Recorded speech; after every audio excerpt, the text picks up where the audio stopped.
เปิดเสียงกว่าตลาดคนสวรรค์ตลาดเซ็นเตอร์ล่อที่ดัง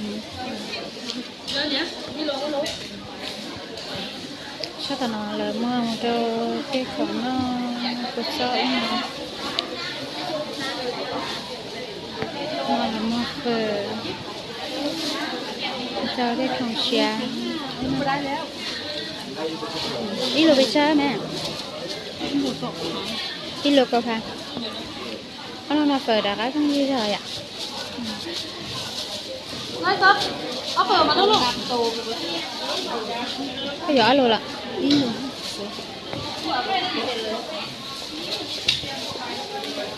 นั่นแหละตลาดเซ็นเตอร์คุณสวรรค์เนี่ย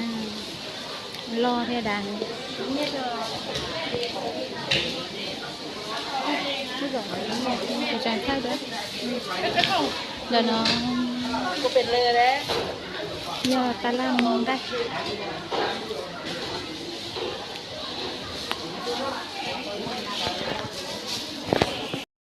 ฮะ